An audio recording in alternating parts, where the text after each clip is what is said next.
राधे राधे। आज रथ यात्रा है तो हम आज अपने ठाकुर जी की सेवा कर रही हूँ, तो उसको मैं आप सबको दिखाऊंगी कि मैं कैसे सेवा करती हूँ। सबसे पहले हम इसको अच्छे से साफ़ कर लेंगे, क्योंकि ये हमारा रात को हम इसको भगवान जी यहाँ पे शयन करते हैं। तो हम इसको सबसे पहले साफ़ करके हम अपने ठाकुर जी को फिर यहाँ पे विराजमान करेंगे, मतलब बैठाएंगे। पहले हम सबसे पहले इसी को साफ़ कर लेंगे, उसके बाद हम अपना आगे का पूजा स्टार्ट करेंगे।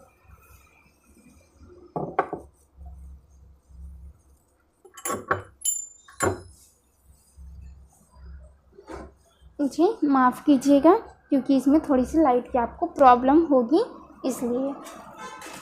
तो हम अब ठाकुर जी को स्नान कराने जा रहे हैं। आप स्नान करा रहे हो, उसमें ओम या स्वास्तिक बना के तुलसी पत्ता रख के आप अपने ठाकुर जी को बैठाना, क्योंकि नहाते समय ठाकुर जी को स्थान देना चाहिए जो कि ओम या फिर स्वास्तिक का ही होना चाहिए। फिर उसके बाद आप उसमें तुलसी पत्ता रखें, फिर अपने ठाकुर जी को बैठाइए, फिर उसे आप पंचामृत से उन्हें स्नान कराइए, जिसमें आप 5 किस्म के आप उसमें मिला सकते हो, जिसमें 5 मैं आपको डिटेल में पंचामृत का बता दूंगी। पहले हम ठाकुर जी को नहलाकर अब उनके एक प्यारे से नीले कलर के वस्त्र पहना रहे हैं। आपको हमारे ठाकुर जी के वस्त्र कैसे लगे आप मुझे कमेंट में ज़रूर बताना। और ये वस्त्र मैंने खुद बनाए हैं, ये मेरी मम्मी और मैं मिलके दोनों हम ठाकुर जी के कपड़े सिलते हैं। आप कमेंट में बताइएगा आपको कैसे लगे। अब हम अपने सबसे प्यारे और लाडले कन्हैया लल्ला को नहला रहे हैं, फिर इसके बाद उनको हम तैयार करेंगे। हम उनको भी पंचामृत से ही नहलाएंगे। आप पंचामृत को हल्का से उनके फेस पे, बॉडी पे आप उनके जो कि है मसाज करना, ताकि उनका बॉडी में वो चमक आए। दही से ठाकुर जी की बॉडी पे चमक आती है, इसलिए आप दही पंचामृत में डालना मत भूलना। मैं पंचामृत बनाने का तरीका अगर आपको चाहिए तो कमेंट कीजिए, मैं आपको ज़रूर बताऊंगी। फिर हम अपने लाडले को नहला के अब उन्हें वस्त्र पहनाएंगे। तो चलिए हम अब उन्हें नहला चुके हैं, वस्त्र पहनाते हैं। पहले हम उन्हें एक छोटा सा पैंट टाइप का हम उन्हें पैंटी पहनाएंगे, ताकि उनको वस्त्र चुभे नहीं। हम उन्हें आज दूसरा एक पहना रहे हैं। अब देखिए कैसा लग रहा है, ये भी हमने घर पे ही बनाए हैं।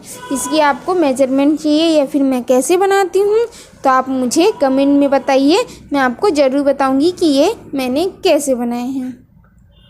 फिर हम उन्हें हाथ में छोटे छोटे, मतलब क्या बोलते हैं, मुझे उनका नाम नहीं पता, वो हम पहनाएंगे। उसके बाद हम उन्हें एक प्यारा सा गले का पहनाएंगे सेट।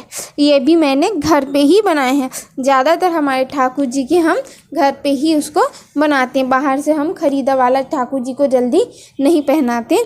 तो आज मैं ये रियल मोती का है, ये रियल वाला पूरी से लाती हूँ, वो है। अब हम सारे भगवान को स्नान करवा चुकी हूँ।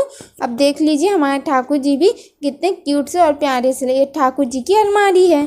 आपको अगर इसको व्लॉग चाहिए तो आप मुझे कमेंट में ज़रूर बताइए। मैं दोनों इत्र अब कान्हा जी को लगाती हूँ। एक छोटा इत्र है, एक बड़ा है। मैं बड़ा का भी यूज़ करती हूँ, कभी छोटा वाला यूज़ करती हूँ।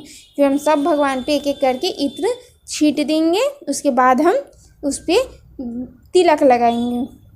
पहले हम माता रानी और हनुमान जी पे बंधन का तिलक लगाएं। माता रानी पे बंधन लगा सकते हैं, इसलिए हम बंधन लगाएंगे। और मैं कुछ भी चीज़ भगवान का वेस्ट नहीं करती या धोती नहीं, इसलिए वो तिलक मैं अपने पे लगा लेती हूँ। अगर आप भी अपने पे लगाते हो तो सबसे पहले लगाने के बाद आपको हाथ धोना बहुत ज़रूरी होता है।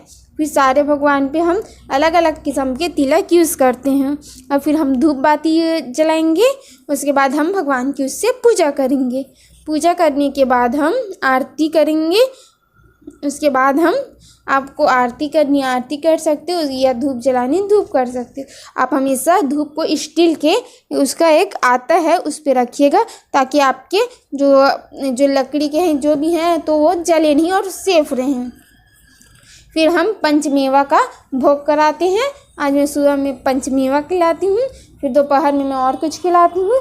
और पंचमेवा में आप तुलसी डालना बिल्कुल ना भूलें, तुलसी के बिना ठाकुर जी भोग स्वीकार नहीं करेंगे। सबसे पहले हम ठाकुर जी को भोग कराएंगे, उसके बाद सारे भगवान जी को। फिर आप पानी में भी आपको तुलसी पत्ता डाल के ही पिलाना होगा। मैं चांदी के कटोरी पे पिलाती हूँ, आपको जो अच्छा लगे आप उस पर पिला सकते हो। भोग का सामान भोग कराते वक्त आप ना वीडियो मत बनाना अगर आप बनाते होंगे तो, क्योंकि भोग कराते समय वीडियो बनाना सही नहीं लगा मुझे, इसलिए मैंने भोग के टाइम वीडियो थोड़ा स्किप कर चुकी हूँ। वहाँ पर का वीडियो मैंने नहीं दिखाया। फिर आप उसमें अपनी ठाकुर जी की मन की बात कहिए, प्रार्थना कीजिए, हाथ जोड़िए और आशीर्वाद। ये देखिए, ये भी हमने घर पे ही बनाया है छोटा सा मुकुट और प्यारे प्यारे मुकुट। अब हम अपने भगवान जी को मुकुट पहना दिए। अब हमारी पूरी पूजा तैयार हो गई। देखिए हमारे ठाकुर जी कितने प्यारे, छोटे छोटे हमारे ठाकुर जी भी कितने प्यारे लग रहे हैं। अब हमारी ठाकुर जी तैयार हो चुके हैं, सारे भगवान जी भी तैयार हो चुके हैं। अब इसके बाद हम पूजा कर चुके हैं। अब देखिए मेरा पूजा का स्थान छोटा है, पर मैंने उसे कितने अच्छे से जमा